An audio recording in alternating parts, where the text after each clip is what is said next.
Hi, this is Eric Walker, and you're listening to the FSF Podcast. The show that makes you wonder how those Ewoks just happen to have a Princess Leia-sized dress laying around. Our show is brought to you by our charity sponsor, the Red Shirt Widows and Orphans Fund, which supports the Wish Upon a Teen Foundation that helps out sick kids when they need it most. And just imagine the comfort you'll give Red Shirt crewman number 93. You'll know that when he puts on the red shirt and joins Wicket in the quest to find the parents of Sindel and Mace, that he didn't leave his family destitute and without hope, because the Red Shirt Widows and Orphans Fund has his back and what's left of his life monitor. And now, a word from our show sponsor, Level Up Savory. Their link can be found in the show notes.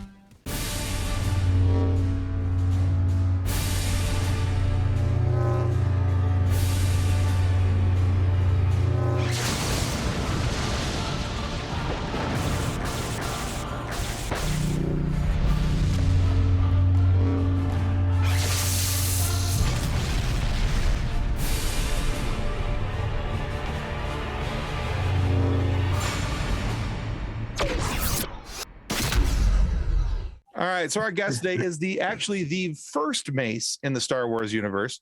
Long before that guy Windu wielded the purple lightsaber in the prequel series, our guest traveled to the forest moon of Endor with his sister and the Ewoks at his side to search for their parents.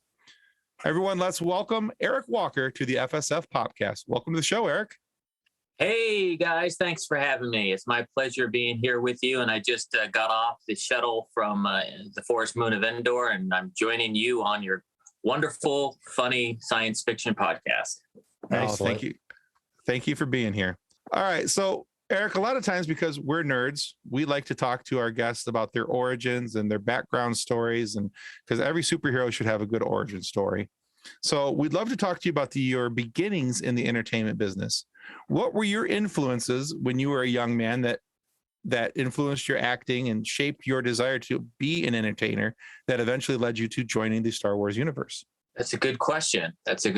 Well, for me, it happened by chance. I was playing Pop Warner football, which is tackle football, not tag, and was on the farm team. I think I was like 6 or 7 years old, and these ad representatives came out, and they wanted to use a football team in a commercial. I didn't know it at the time, but later it was a Jack in the Box commercial. So the very first thing I ever did was, jumping out of a van in a football outfit, and running into Jack in the Box, and they didn't want to hire soccer players, so later they had us change. So I played a soccer player as well. But but what I liked the most about it was I said, wow, I just got paid all this money, and I also got free Jack in the Box food. So I thought it was the greatest job ever. And I kept saying to my dad, they fed me Jack in the Box food and they paid me $300 for the day. Wow. And this is back in 76, 77. So that's a lot of money per day back then. Oh, yeah. Being a precocious kid and my dad not thinking I was serious, he just probably thought I wanted to have more Jack in the Box food. He did not let me get into acting. He just said, no. And I just kept pestering him, and I really thought it was something I wanted to do. And he had told me that my mother really wanted us to become actors because we lived in Sherman Oaks, which is a suburb a little bit north of Hollywood. In the Los Angeles area in the San Fernando Valley. And my mom always wanted us, it was her dream to see her kids be actors. And unfortunately, she was she did see the commercial, but she died later, like the next year. So, and that weighed heavy on me. I know this is a funny podcast, but that's okay.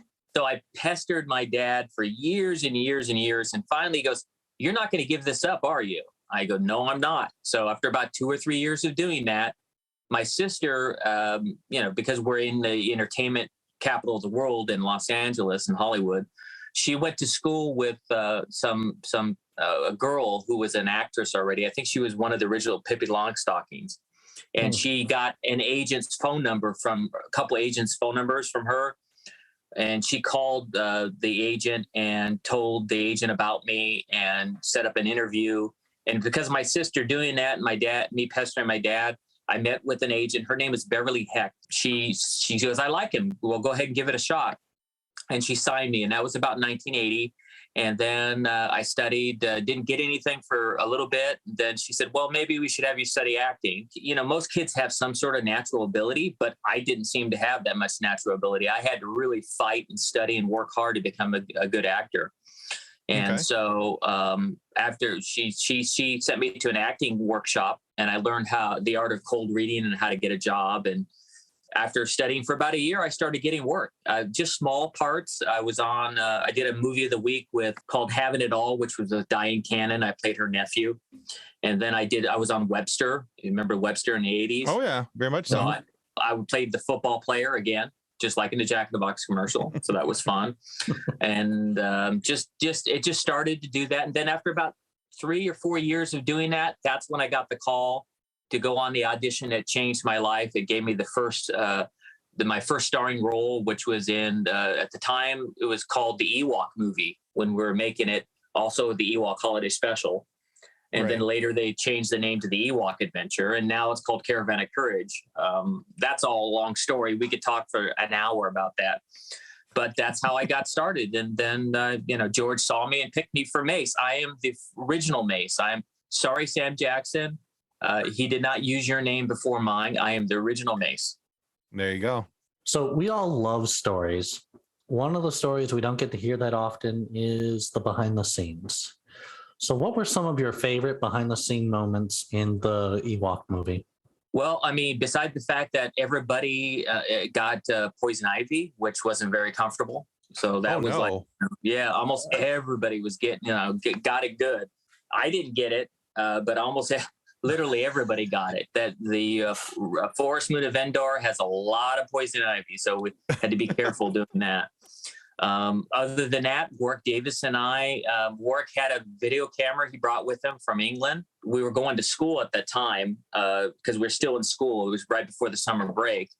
So the teacher thought it'd be a good idea for Warwick Davis and myself to do, since we're interested in filmmaking and he had a camera. She got the producer, Tom Smith, to get us another video camera.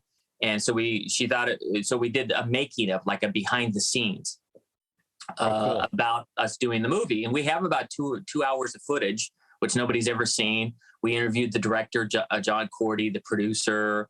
We ran around the set. One day I was recording when George Lucas showed up with Linda Ronstadt. He was dating her at the time. He brought his daughter. His daughter just had her first day of preschool. So he asked all the little people like Warwick Davis if they could, because she had never seen an Ewok with its head off. So the rule was you got to put the heads on and give her gifts, but please don't take the heads off because she thinks Ewoks are real. There you go. We had a lot of fun. I almost asked you for a second there and then I hadn't realized who you're talking about, if you meant Linda Ronstadt or his daughter. So, but I'm with you now. I tracked it. We're good. Okay. Yeah. In my brain, it was Linda Ronstadt going, oh, wow, they're real. But yeah. She was really cool. She was a really cool person. I was like freaking out because I saw her at the wrap party after we finished doing the Ewok movie. And she walked right up to me and said, Eric, I heard you're doing a great job. And she knows my name. She remembered me. Linda Ronstadt remembered me. Well, sure. Yeah. And at that time she was really big. Yeah. So she was. So it was very popular. Yep. All right. So talking about music, you're also a musician, and with songs about Star Wars and other sci-fi related themes on one of your YouTube channels. Now, I believe this is your latest offering. It's called Dare to Dream in a Galaxy Far, Far Away. If you don't mind, would you take a moment to talk about how you create your music, what your inspiration is behind it, and if I'm not mistaken, what it was like to perform that at Star Wars Celebration this year? Oh, thank you for asking. Yeah, Dare to Dream in a Galaxy Far, Far Away obviously is inspired by my work in Star Wars. A lot of my style of music is kind of like EDM. It's electronic dance music. And I had some instrumental stuff before we wrote this song. And I got together with a good friend of mine. His name is Buddy Mix. And we created a character called ACM, which stands for Alpha Centauri Man. So there's a whole story behind that and how on his planet in Alpha Centauri system, they really believe that the Ewok movies were documentaries. And he came to our planet to try to find out what happened to Mace, because he saw at the second movie, the hut exploded and he wondered what happened. Although he came here and realized he came in the wrong time. So he's dealing with a grown-up Mace, and we became friends. We started writing music. And his whole goal is our whole goal in the music that we create is to bring in a awareness and try to help enlighten this world and not take everything too seriously. And Dare to Dream is just like in Star Wars really helps us, gets us out of the mood, and it dares us to, dream that we can make everything happen. And that's the whole concept behind that song. And we were able to perform it at Star Wars Celebration thanks to Richard and Sarah Woloski. They're skywalking through Neverland. They were on the podcast stage, so we were able to do that. But that song, by the way, was from our prior album, and we did a music video as well that's online. Your viewers could watch. If you search on YouTube, Dare to Dream in a Galaxy Far, Far Away, you could find the music video we did. And I dressed as Mace again, and we had a lot of fun making it. But our latest album that just came out is called Trust Yourself. And that's our second CD. It's available everywhere. I'm working on a music video right now for the first single called Proud of It, which sounds like a song that should be in Star Wars 2. It sounds like something Rex would probably spin in Oga's Cantina. In fact, the video was shot with a bat where it looks like we're in Olga's Cantina. We'll see when it gets released, but that's coming out in a few weeks called Proud of It. But yeah, my music is definitely inspired by whatever happens in my life, and of course, Star Wars is a big part of it. So is other sci-fi stuff. Like you mentioned earlier, we're nerds. I like everything sci-fi. Star Wars, of course, is the best, but Star Trek is great. I love Stargate. I just like everything, a little bit of everything. Because we mentioned that there were some other sci-fi related themes on that channel, the things that you had made music about. So what are some other sci-fi themes that people could expect to find with your music? There's a song called Will I Be Ready? There's a song called Trust Yourself, which is about trusting your gut and your instinct and go with the flow. Everything is just kind of has it's kind of uplifting. It's if you want to listen to our music, it helps. It's very atmospheric. It's dancey. It's catchy. It's gonna make you feel good, and that's what I'm about. I'm about spreading love and joy, and that's what we're about. Perfect. Well, there's not enough of that in this world right now, seems, so we'll take it. Yeah, that's true. We'll take all that we can get. So yeah. And I have checked out the Dare to Dream and a few other songs, and they're pretty cool. I think what I put them out while I was doing research for this episode, and I was looking into stuff about all things Eric Walker. I kind of put the playlist on YouTube and just kind of let them play. So, and just kind of went through a bunch of your songs all at once. It was kind of a nice way to do it. It helped me, I think, kind of get a feeling for what you were reaching for, maybe, and some of the things that you were leaning towards when it came to your music creation. Sure. So. And before that, before I started collaborating with ACM, most of my stuff was just instrumental, and my inspiration behind that stuff was like Tangerine Dream, Jean-Michel Jarre, Vangelis. So if you go back and listen to my first 3 albums, which are Tangier Dream, Universal Delight, and Brand New Day, I was actually up for a Grammy for Brand New Day, his best new age album. Oh, no kidding. Yeah, so I was very proud of that. Well, you should be. That's fantastic. Yeah. So it was a big honor. So and we'll see what happens with this new stuff. We're just going to push it. But if you go back and if you need to escape this world, go listen to the instrumental stuff too. So we all tend to have something that we like to hold dear and close to our hearts. What was a project or something that you hold close to your heart that may not be that is a little less known? I did a project for the homeless many, many years ago, and I worked with Volunteers of America. And that problem is just magnified now because of COVID. That project, the project was called Miracle Alley, and I played the part of this kind of a Scrooge type character named George Peabody, who is trying to run off the homeless out of this area that they call Miracle Alley, where miracles happen every year on Christmas. And I would love to see that. We did a short version of that, but I'd love to see it more developed and get that out there. I think that'd be a great piece. No, I think that's a really good idea. I like it when there are stories put out there that it may be something where it may smack the person in the face at first, when they're, is whatever the topic may be, especially when so for the topic of homelessness, Right. that may smack them in the face at first, and they go, "Oh yeah, this is what it's about." But I love it when they can take that at the same time, and it smacks them in the face, but at the same time, it kind of runs an even keel right after that and gets them thinking about the product, or not the product, but the problem rather, and Sure. what's going on, and and then having it's real easy to say, yeah, homelessness is bad, and that these things are bad, and these things need to end, and whatever else, but it's a very often an overlooked conversation that not a lot of people have, and I think that it's something that if you can spark that interest with something like with the project you were describing, I think it gets that into the mind, the consciousness of people, and it gets it out there where they're able to talk about it and have the conversation. Yeah, that's very good points. All very good points. You're right. It's been a topic. I mean, we filmed this a long time ago, and I'd like to bring it back up. But yeah, I agree. So back in 2006, I think it looks, according to IMDb, and now IMDb is never infallible. Sometimes they have things in there that aren't supposed to be there, and sometimes they have things that are incorrectly put or dated or things along those lines. But according to IMDb, in 2006, it said you stepped away from acting for a while. But then it says in 2014, you were participating in a special about the making of the Ewok Adventures. So what led you to step away from acting in 2006, and what took your attention over at that time? Well, I mean, they're sort of correct, but not totally correct. And of course, yes, IMDb, it only has half my credits listed on there. They don't have a lot of credits that I did on there. So they're not, like you said, they're sometimes they're right. Sometimes people add stuff. I had actually stepped away from acting a lot longer than that. I mean, I stepped away from acting to pursue other things in business in the late 90s, not in 2000, not in 2000, like they said. Oh, gotta love IMDb.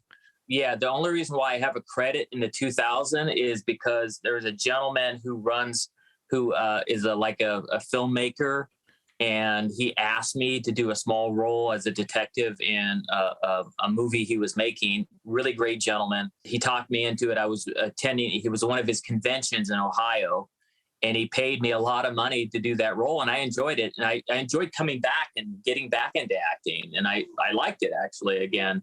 But sometime around the mid to late 90s, I realized that my passion was other things, and I was busy, editing and doing these documentaries about different that I was being paid to do. And I moved away more to the behind the scenes stuff. And that, I love editing. I work on a program called Avid. Some of your viewers might know it, but actually George Lucas developed Avid. It was originally called Edidroid. So it's a very coincidence. And then that making of, I don't know how that got up there, but we've not done anything with the making of. I don't know why it's listed that as a 2014. I know that I posted something on YouTube showing like a snippet, like a teaser of some of the footage we have, and maybe IMDb grabbed that and thought we released it, but we haven't released anything on the making of stuff. Disney is looking at some of the footage right now, and maybe something may come of it, but maybe nothing will come of it.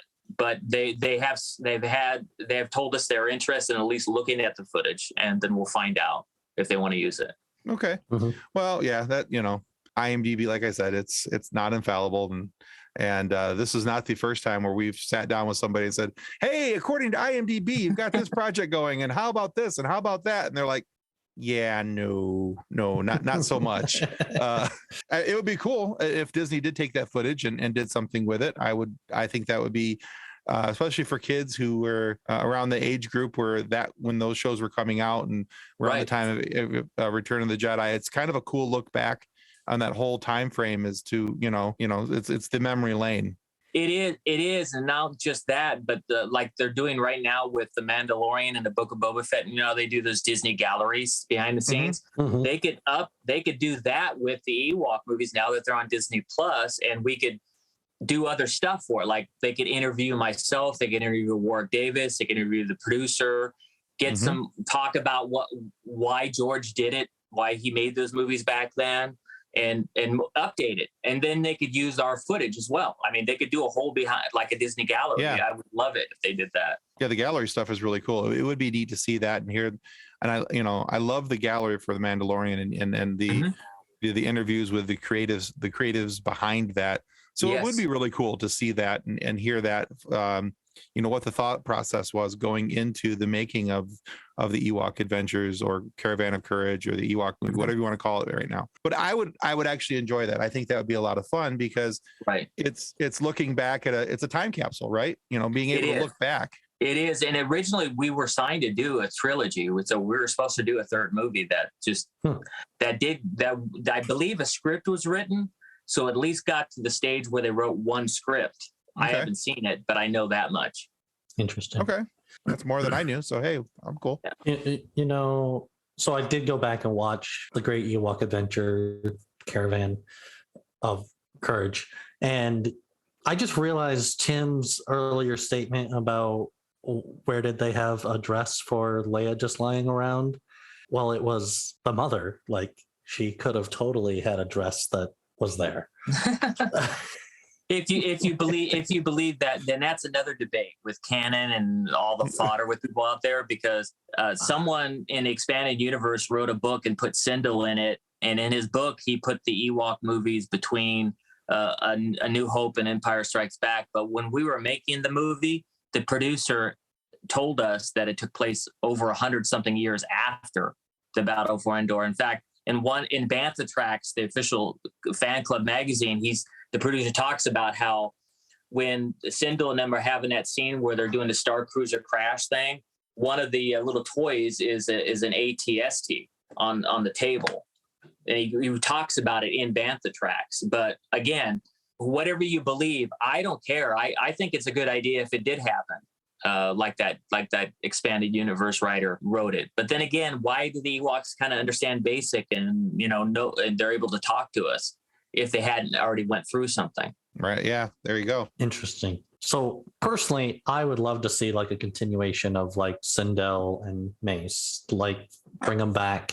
I do like how Disney is kind of deviating a little bit from the Skywalker saga. Where would you like to see Sindel and Mace end up? Well, I mean, I think, not just Sindel and Mace, I think that the Ewoks, not just Sindel and Mace are characters, but I think the Ewoks deserve their own Disney Plus series. And I would love to work on that. And since I know so much about the Ewok movies, participating in them, I think I would be a good producer if they would like to develop something. But I think maybe we could talk a little bit about, maybe show what happened to Sindel, and maybe Mace didn't die because maybe his family had something that, because I don't believe Mace died. I think he was instantly transported off the planet, and that's why his life monitor went out. I don't think he died. I think something happened, and that's my opinion. And I think that Sindel, of course, we know she left with that hermit Noah, and we know the mother and father for sure died, so they're dead. But I don't think I would think it would be good if Mace, you see a little bit of what happens to Mace, what happens to Sindel, but I think a series that's focused on the Ewoks and their adventures, and maybe pre-Empire would be nice. Before the Empire built the shield generator, maybe do a little show about that.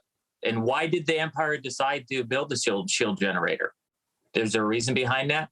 I think it'd be good if we could develop something, but we'll see. Who knows? We'll see what happens. Yeah. Well, I think there's a ton of stories that are available between Empire and Jedi. Yeah. As to what's going on, and the stories of Mace and Sindel would fit in very well in that time frame and like you said, why did the Empire choose Endor? Why are they building on Endor? What was the purpose of having that assortment there? Right. And I think Warwick Davis would be a good producer too. He should produce it since he knows everything Ewoks too. So yeah, absolutely. Yeah, he's got a depth of knowledge on that for sure. Not that he wants to get in that costume where he can't see and he's blind 10 seconds after he puts a head on. That explains a few of the things I saw. Like it seemed like the Ewoks like stumbled often. Well, they couldn't see. I mean, the second they put those heads on, within 5 seconds, it was all fogged up, and the actors were so good because it was like they had to actually count the steps to know where to go so they wouldn't fall over. Oh man, it was hard. It was hard for them. They were troopers. Sounds like it for sure.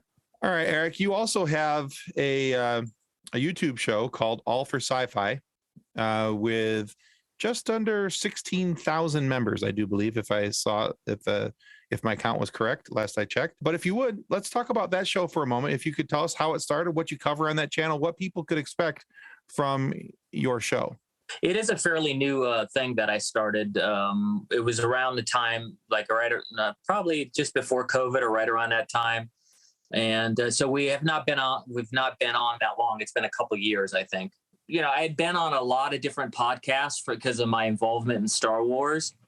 And I noticed that in fandom in general, everybody seems to have like, they're all Star Wars podcast or all Star Trek podcast or each fandom tends to stay within their own realm. And I thought, why? I mean, I love all of science fiction.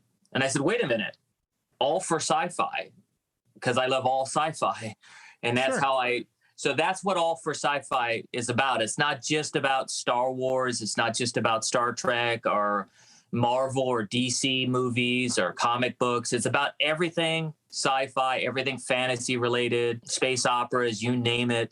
We're going to talk about everything. And and we do a weekly webcast, and I have a sidekick he's kind of a goofball. We call him Captain Rickster, and we go back and forth with each other. And that's what that's all about. So every week we're reviewing the latest thing. Like right now we're doing a lot of the Star Trek stuff that just came out, Strange New Worlds. We're talking about that. We're going to be talking about Stranger Things. We're going to be talking about the new season 2 of the Bureau of Magical Things. We're going to be talking about that soon.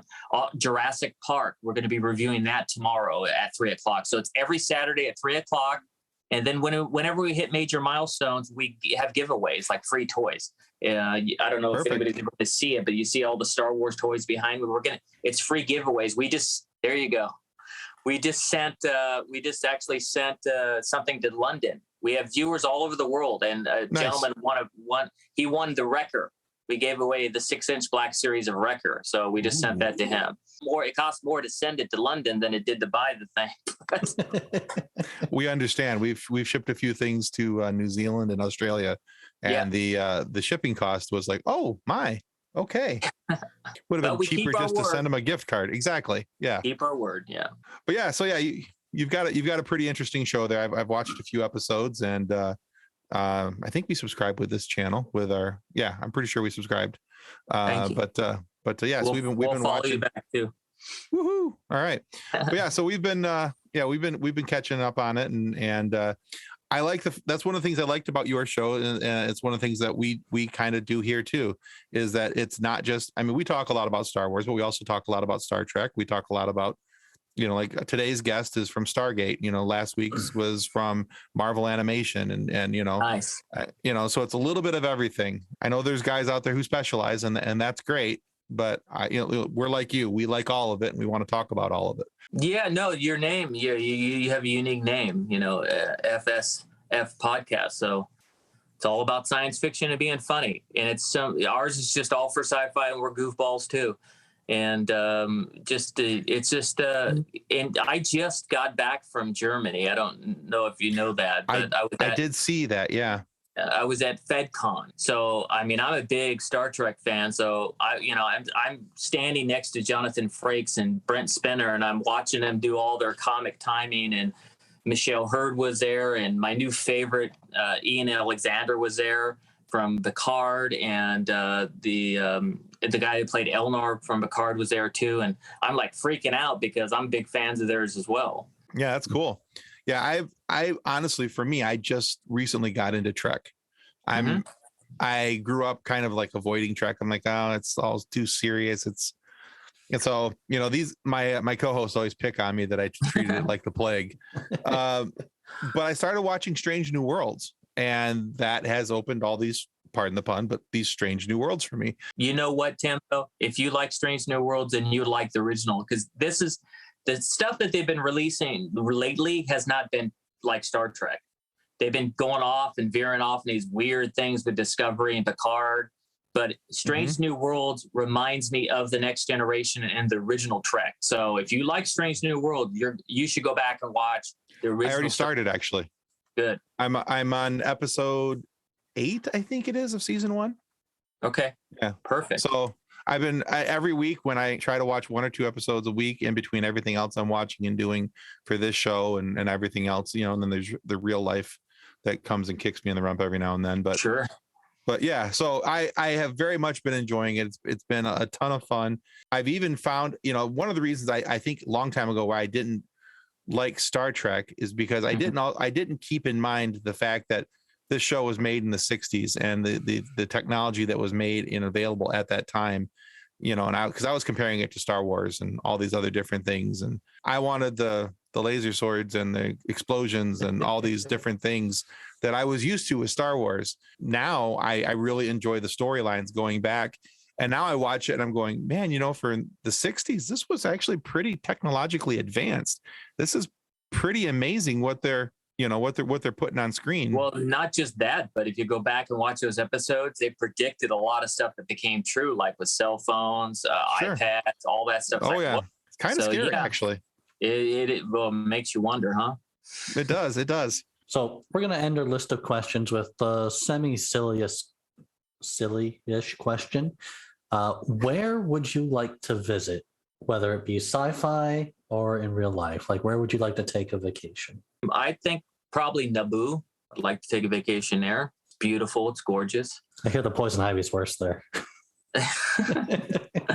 Well, then I better be careful, right?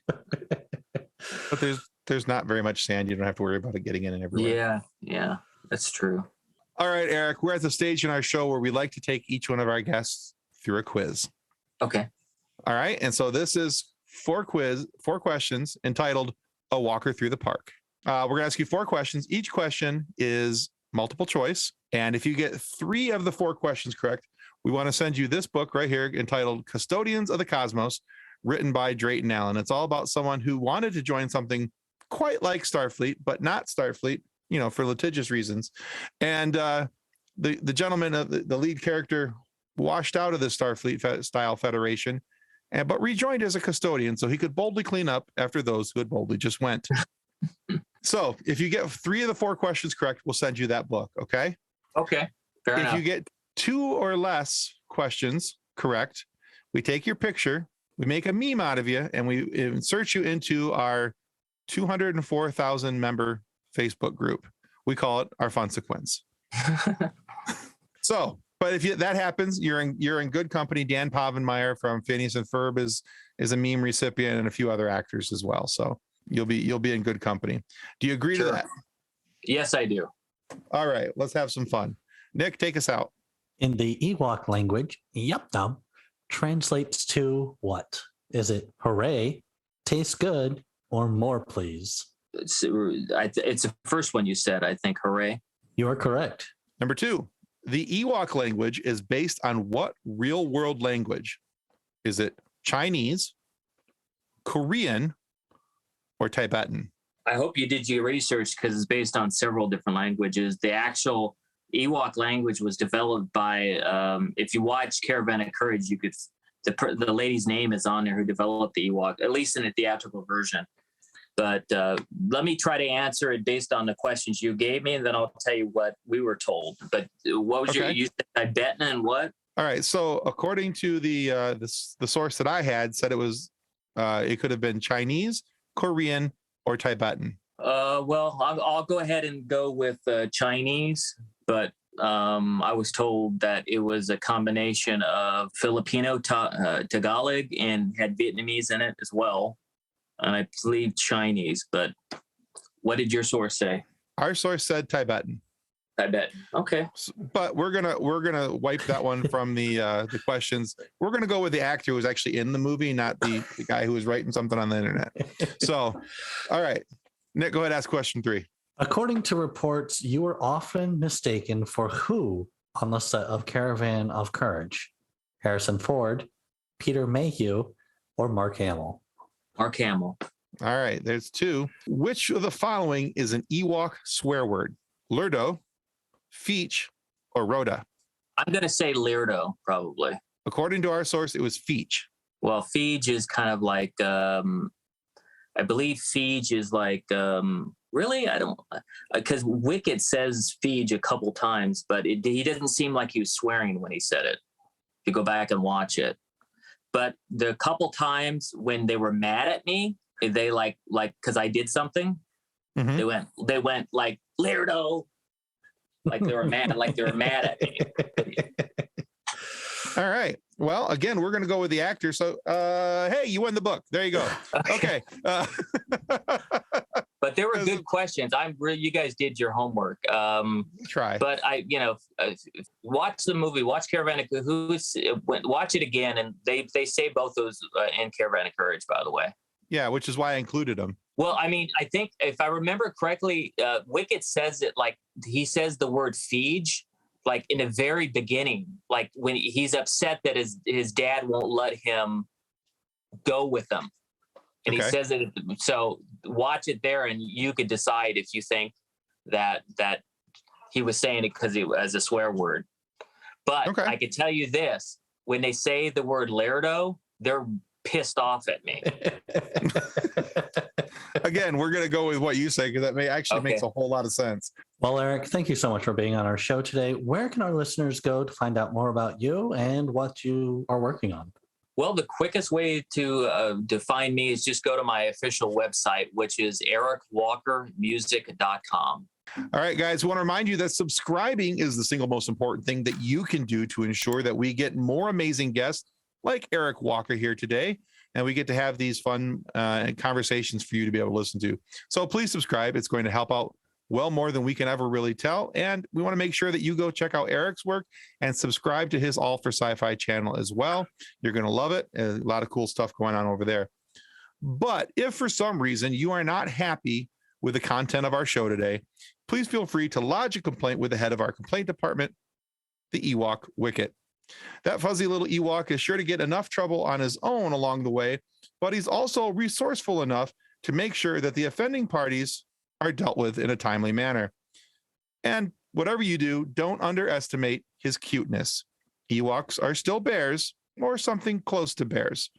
And if they were going to eat Luke and Han in Return of the Jedi, so yeah, there's that. So if you're going to complain, please do so responsibly. No one wants to get killed by a knee-high murder bear. Thanks again, Eric. My pleasure, Eric. That was fun. Thank you for having me. Thank you. All right, guys, that's going to conclude us for FSF Popcast. Goodbye. Subscribe. On behalf of the rest of the hosts of the FSF Popcast, we want to thank you for listening to this episode. If you'd like to be a guest on a future episode, please contact us by means of Twitter or Instagram using the handle @FSFPopcast, or go to www.fsfpopcast.com and click on the Contact Me link. Thanks again, and hope you enjoyed the episode.